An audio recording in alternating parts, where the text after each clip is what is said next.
Run! The three of us bolted away as we saw Uncle Sammy wave his cane at us from across the street. We were laughing, our feet pounding against the wet pavement, sprinting headfirst into the dark. But the moment I turned around to look at them, they were gone. Just vanished into thin air. Where did they go? Where am I? Who am I? There is no one left. Just me, standing completely alone in a freezing rain that chills me to the very bone. A coldness that feels like it's coming from inside me, as if the natural warmth of the city can no longer reach my skin. We were known as the Three Mischiefs of Uncle Sammy. If you frequent the chaotic streets around Quiapo Church, you've probably seen him. He's the good-natured old vendor who sits under a faded umbrella, selling all sorts of medicinal herbs, dried roots, and traditional remedies for whatever ails your body. Uncle Sammy has this long, flowing white hair that falls past his shoulders like a silver waterfall. It's his pride and joy. He's usually patient with the bustling crowds, but we all knew the golden rule. Never ever touch his white hair because he will get absolutely pissed. Naturally, being who we were, testing that rule was our favorite pastime. Despite the constant teasing, the four of us actually had a really good relationship. Uncle Sammy wasn't just a grumpy vendor. He felt like family, and his stall was our usual hangout spot. That evening started out completely normal. The rain was drumming a steady beat against his canvas awning, and we were just leaning against the wooden counter, passing the time and chatting. One of my friends was deep in conversation, animatedly talking about how the two of them could hide so well in the bustling crowds. As he spoke, his hand absent-mindedly reached up to a bunch of charms hanging from the frame of the stall. He grabbed what he thought was one of those rough, braided rope amulets Uncle Sammy kept around for good luck. While he kept talking, his fingers kept rhythmically tugging and stroking the braid, but after a few seconds he paused mid-sentence. His brow furrowed in confusion. The texture under his fingers had suddenly shifted. It wasn't rough hemp anymore. The feel of it had become incredibly soft, smooth, and altogether too good to feel. He slowly traced his eyes up the braid. It wasn't an amulet at all. It was the prized, long white hair of Uncle Sammy, who was currently staring daggers straight at him. The friendly warmth on Uncle Sammy's face had completely vanished, replaced by an outraged flare. He slowly reached for his heavy wooden cane, his scowl deepening by the second. "You little rascals!" he roared. We didn't wait for the cane to swing. With a collective yelp of pure adrenaline, the three of us bolted away into the pouring rain. We ran blindly through the winding alleys, crossing streets and dodging the midnight rush, running so fast and so far that we happened to arrive all the way at Santo Cristo. By the time our feet finally skidded to a halt, the familiar noise of Quiapo had completely faded. We were standing in the shadows of Santo Cristo, catching our breath. But as the adrenaline from the chase began to cool, a strange numbness settled deep inside my chest, an unnatural, biting cold air that had nothing to do with the humid Manila weather. Instead of heading home, curiosity anchored our feet in the dark alley. We stayed back in the shadows to watch, but as we did, time began to slip away from me in a blur. I couldn't tell if it had been endless, agonizing hours or several nights passing in a single breath, but the world around us moved like a distorted dream. Through the haze, we saw desperate people arrive at the alley, always carrying some sort of container. First, there was a woman in her university shirt, her eyes red-rimmed and walking fast. Then, a man in his home slippers, clumsily carrying a green washing basin and splashing the liquid onto the bricks.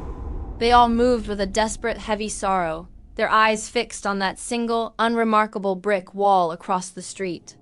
As the cycles of light and dark blurred together, a strange, unexplainable sensation began to itch under my skin. Every time I looked at that wall, it felt like something invisible was gently pressing against my back, pushing me forward. It was a magnetic, heavy pull, whispering to a deep, hollow ache inside me that I didn't even know was there. "Go on," one of my friends whispered, nudging my shoulder with a mischievous grin. "You know you want to see what's on the other side." "Yeah, what are you waiting for?" The other chimed in, leaning forward with eyes wide with excitement. "You're the bravest out of the three of us. Go check it out." Their subtle encouragement fed right into the supernatural tug in my chest. Then it happened. A client rushing away from the wall accidentally fumbled, and a small glass vial slipped from their fingers, clinking against the wet asphalt. The client didn't even notice, vanishing into the midnight rush. The three of us immediately crept out of the shadows and went near the wall. I knelt down, my fingers trembling as I picked up the fallen vial. It felt freezing, humming with an intense, otherworldly energy. I looked back at my friends, who gave me a firm, excited nod. Taking a deep breath, I uncorked the vial and splashed its contents directly onto the rough bricks. The liquid hadn't even fully slid down the mortar before the world inverted. The wall didn't just open a sudden, violent force wrapped around my wrists like iron bands. Before I could even scream, I was violently pulled forward, dragged straight into the brick wall and swallowed whole by the shop. The violent pull threw me forward, and I hit the floor hard, coughing as the scent of old paper and dried lavender filled my lungs. I scrambled to my feet instantly, spinning around, my heart hammering against my ribs. "Guys?" I yelled, my voice echoing strangely in the quiet, dusty space. Nothing. The brick wall behind me was completely solid. The two of them, they were gone. I shook my head, a sudden cold panic freezing the blood in my veins. Wait, who was I just with? I knew there were two of them. I could still feel the phantom warmth of the nudge on my shoulder, the echo of their excited whispers cheering me on just a second ago.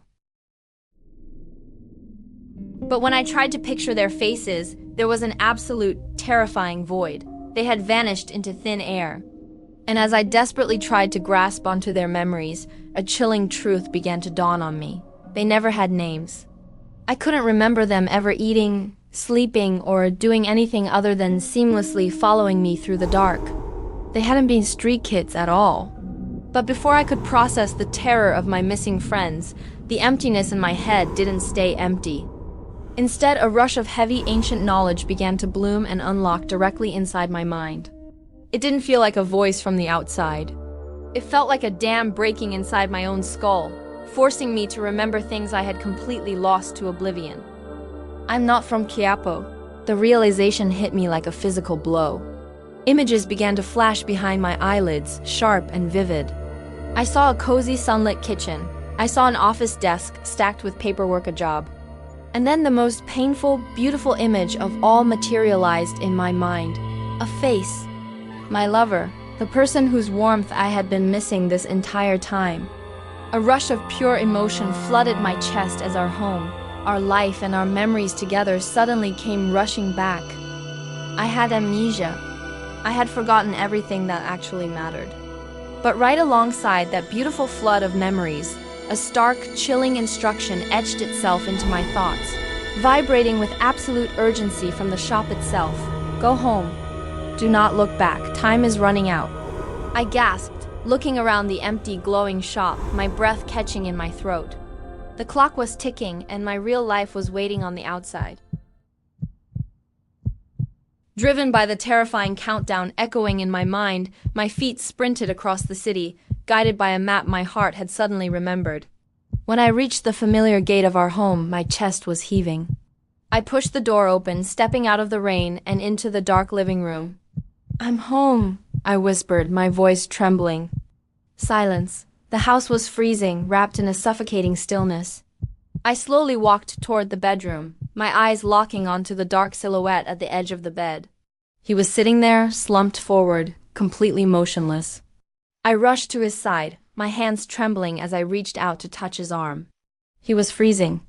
Cold to the touch, rigid and completely still. My heart stopped. He was gone. I was too late. But just as a sob tore through my throat, a quiet, ragged sigh cut through the freezing air. His shoulders gave a weak, painful tremble as he slowly shifted his weight toward the faint glint of moonlight. His fingers weakly tightened around a small wooden frame clutched flat against his chest, a photograph of me. I pulled my gaze away from his face, my eyes wandering around the shadowed room as the truth frantically clicked together. In the corner stood 2 cardboard boxes with my favorite clothes peeking out from the flaps, and sitting on the bedside table right next to his hand was a small, polished funeral urn. He wasn't the one who had died. The urn belonged to me. He wasn't dead. He was paralyzed, drowned in immense grief for the girl who had vanished from his life. The coldness radiating from him wasn't the stillness of death. It was the numbness of a soul completely broken by loss. The truth settled over me like a heavy shroud. I hadn't been running through the streets of Quiapo with my friends. I didn't exist out there anymore. My soul had been in such deep denial, and his grief had been so fiercely powerful that I was anchored to the living world, wandering the pavement in a daze of amnesia. And those two nameless friends? They were soul guides from Kublihan. They had found me lost in the dark and played along with my confusion, subtly herding me back to Santo Cristo Street so I could retrieve my memories. As I reached out to comfort him, I realized I no longer had hands. I had wings. I was a mariposa, the temporary vessel provided by the Kublihan, using a cocoon to give a lost soul one final stop in the living world before crossing over. I had been so desperately consumed by the urge to see him that I hadn't even noticed the transformation when I left the shop. I fluttered through the dim moonlight, landing softly against his temple. Through my wings, I poured every ounce of my love, gratitude, and final goodbye directly into his mind, lifting the suffocating weight that had been crushing his chest. Slowly, his rigid shoulders relaxed. The agonizing tension shifted into something manageable. He didn't smile, the pain was still there, but he let out a long, shuddering exhale, a quiet surrender to reality. His chest rose and fell normally for the first time in weeks, carrying the silent promise that he would survive this, one single day at a time. I flew out the window toward the hidden sanctuary of Santo Cristo. Behind me, the waiting presence of my two guides softened into the shadows. I wasn't afraid anymore. I watched him close his eyes, knowing he was finally ready to heal before I turned to follow them back into the light. Hi there! Raya here. First of all, thank you so much for watching this week's episode of Angkubilihan, the Hidden Sanctuary. If you've made it all the way to this part of the video, thank you for letting me share this space with you. When the main character in our story lost her memory, it wasn't because she wanted to forget her life or the person she loved. It was because the truth was too heavy for her soul to carry all at once. Sometimes, we lock certain memories away in a safe, quiet place deep inside our heads. We wrap them in shadows and hide them away. We don't do it because we want to forget them, and we don't do it because we don't care. We do it because right now, we simply don't have the strength yet to face them. And that is completely okay. Your mind is protecting you until you are ready. If you are currently keeping a memory locked away because it hurts too much to look at, please be gentle with yourself. You don't have to force yourself to be brave today. Healing isn't about just trying to survive. It's about giving yourself the grace to eventually live again, taking it one single day at a time, until you are strong enough to open that door. If this story gave you a little bit of comfort, or if it gave words to a silent corner of your heart today, please leave a green heart in the comments so I know we were here. Let's look out for one another in the dark. Until our next story from the Hidden Sanctuary, take care of yourselves, okay?